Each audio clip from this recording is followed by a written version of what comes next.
आम आदमी को ऐसा लगता है ये पीवीआर जो है ये बड़ी मल्टीप्लेक्स चेन है भैया, इसने अभी तो आइनॉक्स को खरीदा है, बहुत पैसे होंगे, महंगे महंगे टिकट चार्ज करती है।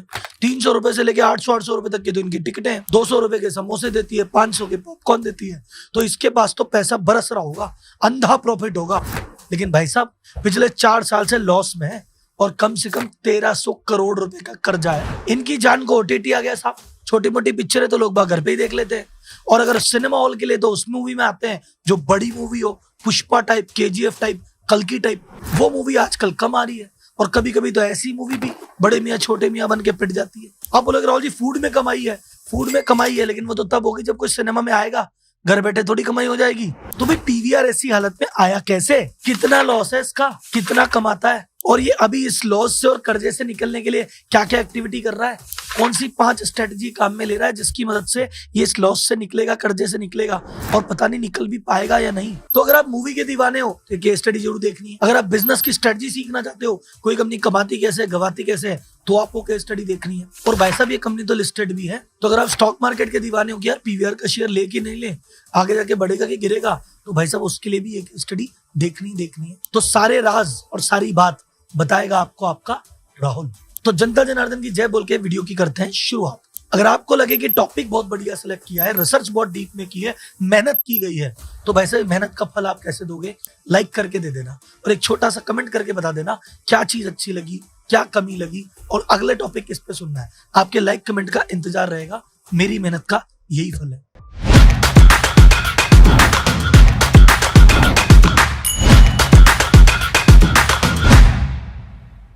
तो सबसे पहले बात करते हैं पीवीआर के इतिहास की। पीवीआर का फुल फॉर्म है प्रिया विलेज रोड शो। ये चालू किया था अजय बिजली जी ने। इनका दिल्ली में था प्रिया सिनेमा। फिर इन्होंने कहा नहीं यार इस सिनेमा हॉल से कुछ नहीं होता, मल्टीप्लेक्स बनाते हैं, तो ये विलेज रोड शो के साथ मिलके देश का पहला मल्टीप्लेक्स लेके आए। तो इससे पहले कि ये कम कमा रहा है कि ज्यादा कमा रहा है, प्रॉफिट में या लॉस में, ये देखते हैं कि सिनेमा हॉल कमाता कहां से। सिनेमा हॉल कमाता है भाई साहब ले दे के 5 चीजों से। पहला, टिकट की सेल, सीधी आपको पता है। पर आपको पता है टिकट की पूरी सेल के पैसे सिनेमा हॉल की जेब में नहीं जाते। किसी भी पिक्चर को बनाता है प्रोड्यूसर, उसके जितने पैसे लगते हैं वो बनाता है, उसके बाद वो भेज देता है डिस्ट्रीब्यूटर को। डिस्ट्रीब्यूटर उसको लगाता है सिनेमा हॉल में, और सिनेमा हॉल में जो भी कलेक्शन होता है पहले हफ्ते 50-50, आधा डिस्ट्रीब्यूटर का होता है, आधा सिनेमा हॉल का होता है।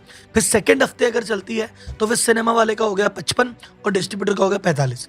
तीसरे हफ्ते चल जाती है तो सिनेमा वाले का 60, उसका 40। यानी पिक्चर जितनी लंबी चलेगी और जितनी बड़ी होगी उसका बेनिफिट मिलेगा सिनेमा हॉल को। तो अगर कल्कि ने किया 100 करोड़ का कलेक्शन, तो भैया पीवीआर क्या है 50 लेगा डिस्ट्रीब्यूटर। दूसरा, इनकी कमाई वही होती है जो आप सोच रहे हो, ये 500 रुपए में जो पॉपकॉर्न देते हैं, ये इनका सेकंड कमाई का सोर्स होता है। तीसरे नंबर पे जो हॉल में आप चलते हो मुकेश गुटखा का ऐड आता है, उसके बाद जो बाकी सारे ऐड आते हैं उसकी रेवेन्यू पीवीआर अकेले लेता है। 95% जो कमाई है वो इन 3 जगह से ही होती है। बाकी 2-5% कमाई होती है, जैसे बुक माई शो पे आप टिकट बुक करते हो तो थोड़े बहुत शेयर बुक माई शो इनको देता है, या फिर कई बार किसी ने बर्थडे पार्टी ऑर्गेनाइज कर दी, कोई प्राइवेट शो करा दिया, तो बच्चों के लिए कुछ अलग से कर दिया, वो छोटे मोटे प्राइवेट शो, प्राइवेट इवेंट में ये थोड़ा बहुत पैसा कमा लेते हैं। तो अब देखते हैं साहब अगर इतनी जगहों से कमाई है फिर ये लॉस में क्यों है, आइए समझते हैं। इनके लॉस में आने की शुरुआत हुई थी भाई साहब पैंडेमिक से। 2020 में कोरोना के टाइम पे सबसे पहले सिनेमा हॉल बंद हुए थे और सबसे आखिर में खुले थे। तो 2020 जो फाइनेंशियल ईयर है,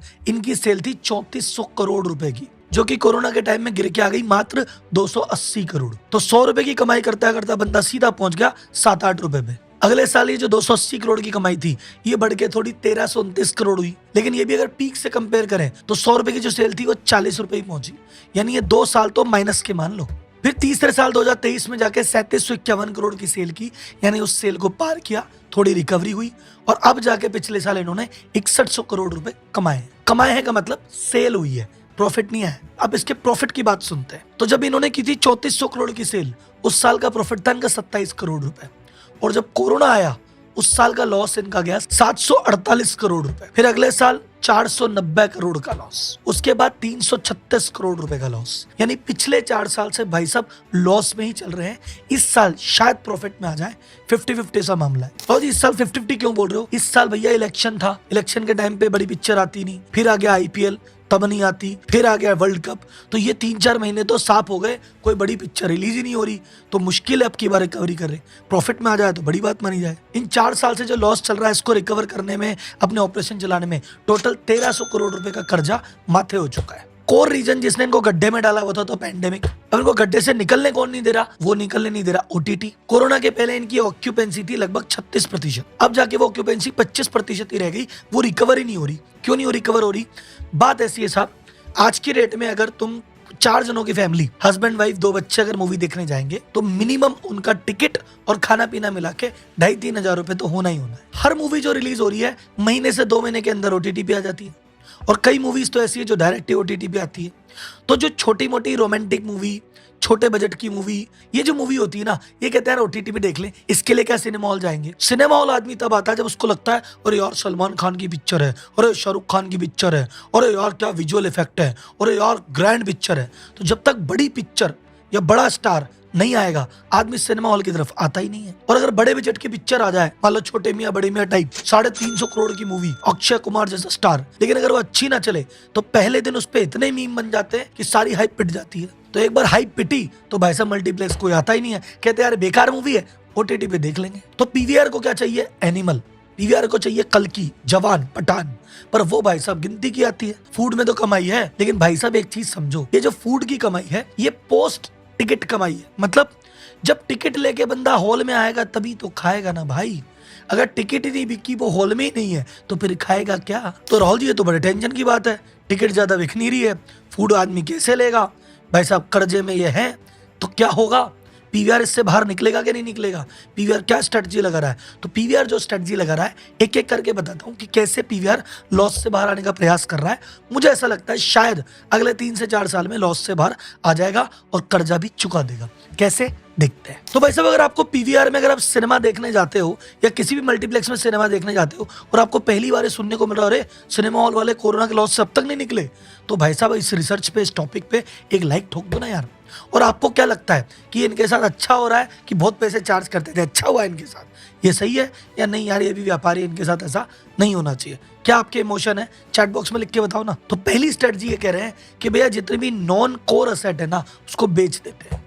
मतलब जो भी सिनेमा हॉल इनको लग रहा है कि यार इसकी इतनी वर्थ नहीं है, हमने बनाया जब तक बना लिया, अब यार इसको बेचो बाचो, कैश उठाओ, कर्जे चुकाओ। तो इस समय पीवीआर के 112 शहरों में 360 सिनेमा हॉल है जिनमें 1748 स्क्रीन ये ऑपरेट करते हैं। इनका गोल है कि भैया हम डेट से फ्री हो जाए। तो इनकी मुंबई में, पुणे में, वडोदरा में कुछ ऐसी प्रॉपर्टीज है जहां पे वो वाला फुटफॉल नहीं रहा, तो ये कह रहे हैं यार इसको बंद करेंगे और बेच देंगे। और बेच के ये एक्सपेक्ट कर रहे हैं कि 300 से 400 करोड़ रुपए आ जाएंगे और हम इससे हमारा कर्जा चुकाएंगे। दूसरा काम, जहां से खर्चा बढ़ रहा है, यानी जो भी नॉन परफॉर्मिंग मल्टीप्लेक्स हैं, जो भी परफॉर्म नहीं कर रहे, जहां पे फुटफॉल नहीं है, जो उन्होंने 10 साल 15 साल पहले मल्टीप्लेक्स खोले थे पुरानी बिल्डिंगों में जहां फुटफॉल नहीं आता, क्योंकि शहरों में क्या पहले जब मॉल खुले वहां पे पीवीआर चला गया, अब 10 साल में नए नए मॉल बन गए, तो सारा यूथ और सारे लोग वहां जा रहे हैं, पुराने मॉल में कोई जाता ही नहीं है, तो इस चक्कर में इनका सिनेमा हॉल भी पिट रहा है। तो वहां से इन सिनेमा हॉल्स को बंद कर रहे हैं। 2024 में 85 स्क्रीन उन्होंने बंद कर दी है और 2025 में 70 ऐसी स्क्रीन और छाट रखी है जिसको ये बंद करेंगे। तो भाई साहब जो भी नॉन परफॉर्मिंग या लॉस देने वाली है उन सब यूनिट को बंद कर रहे हैं। तीसरा, ये बाकी ऑपरेटिंग के खर्चे कम कर रहे हैं। उसमें सबसे बड़ा खर्चा होता है रेंट का, ये उसको कम करने का प्रयास कर रहे हैं। ये क्या कर रहे हैं कि जैसे फॉर एग्जाम्पल इन्होंने मल्टीप्लेक्स खोला किसी मॉल में, तो वहाँ 2 तरह की डील होती है। या तो रेवेन्यू शेयरिंग डील होती है कि चलो यार भाई साहब तुम तो हमें जगह दे दो, हम है ना 70-30 कर लेंगे, जो भी रेशियो डिसाइड करते हैं, या फिर ये उसको रेंट देते हैं और 10 साल के लिए, 5 साल के लिए वो लॉक इन हो जाता है। अब इनकी बहुत सारी ऐसी प्रॉपर्टी है जो लॉक इन से बाहर निकल रही है, वो लॉक इन के 7 साल पूरे हो गए, अब ये रीनेगोशिएट कर रहे हैं कि भाई साहब हमारी हालत है खराब, अब 7 साल का रेंट जो था, अब या तो रेंट कम करो या रेंट कम मत करो तो कॉमन रखो, इसको बढ़ाना मत, या जो रेवेन्यू रेशियो है इसको कम करो तो तुम्हारे कंटिन्यू करे, नहीं तो भैया हम छोड़ के चल देंगे। तो ये रीनेगोशिएट कर रहे हैं रेंटल का और अपनी रेवेन्यू शेयरिंग का। चौथा ये कर रहे हैं कैपिटल लाइट मॉडल पे जा रहे हैं। कैपिटल लाइट मॉडल मतलब होटल इंडस्ट्री में आपने देखा होगा, पहले आज के 20-30 साल पहले आदमी होटल अपनी खुद बनाता था और उसी को ऑपरेट करता था। अब धीरे धीरे बड़े से भी ब्रांड ने कहा भाई साहब बहुत माथाफोड़ी है, तो वो कहते हैं बिल्डर वो करो कि होटल तुम बनाओ, हम तो सिर्फ चलाएंगे। और आज की डेट में बहुत सारे होटल ऐसे ही चल रहे हैं। अब ये सेम मॉडल भाई साहब ये मल्टीप्लेक्स में लाने का प्रयास कर रहे हैं। अब ये बोल रहे हैं हम हमारे खुद की सिनेमा स्क्रीन नहीं चला रहे, हम तो कह रहे हैं हम फ्रेंचाइजी देंगे, किसी बिल्डर को या इन्वेस्टर को कह रहे हैं सिनेमा हॉल बना के तुम दो, इसको चलाने की जिम्मेदारी हमारी, टिकट हम बेचेंगे, पिक्चर हम लगाएंगे, खाना हम खिलाएंगे, सब जिम्मेदारी हमारी, फिर अपन शेयरिंग कर लेंगे, लेकिन भाई साहब इसमें जो इनिशियल इन्वेस्टमेंट है मोटा वो नहीं लगाएंगे। तो 4 तरीकों से तो भैया ये खर्चे कर रहे हैं कम। अब ये आएंगे रेवेन्यू बढ़ाने की तरफ। तो रेवेन्यू कैसे बढ़ रही है वो देखते हैं। तो सबसे पहली बात, अगर आपको लग रहा है अरे राहुल जी 85 और 70 155 स्क्रीन बंद हो गई, सिनेमा हॉल बंद हो रहे हैं, नहीं साहब, जो नॉन परफॉर्मिंग थी वो बंद की, परफॉर्मिंग तो और खोल रहे हैं। तो जहां 155 स्क्रीन बंद हुई है, ये 2024 में 130 नई स्क्रीन खोल रहे हैं और 2025 में 120 नई स्क्रीन खोल रहे हैं, यानी 250 नई स्क्रीन आ रही है। 150 लॉस वाली बंद कर दी, अब 250 प्रॉफिट वाली खोल रहे हैं और मेजोरिटी खोल रहे हैं साउथ इंडिया की तरफ, क्योंकि वहां देख रहे हैं कि नॉर्थ इंडिया की तुलना में पिक्चर देखने का जो क्रेज है वो साउथ इंडिया में ज्यादा है। ये जो कल्कि की रिलीज हुई थी ना, उसी दिन हैदराबाद में 4 स्क्रीन की नई प्रॉपर्टी इनोग्रेट की है कि चलो इसी मूवी से करते हैं शुरुआत। तो अब ज्यादा से ज्यादा चीजें साउथ की तरफ खोल रहे हैं, नॉर्थ इंडिया की तरफ भी थोड़ा थोड़ा डिस्ट्रीब्यूशन है, लेकिन मेजर फोकस साउथ पे। अब इनका सबसे बड़ा फोकस है कि भैया हमको हमारे मल्टीप्लेक्स की फुटफॉल बढ़ानी है, तो उसके लिए अलग अलग चीजें कर रहे हैं।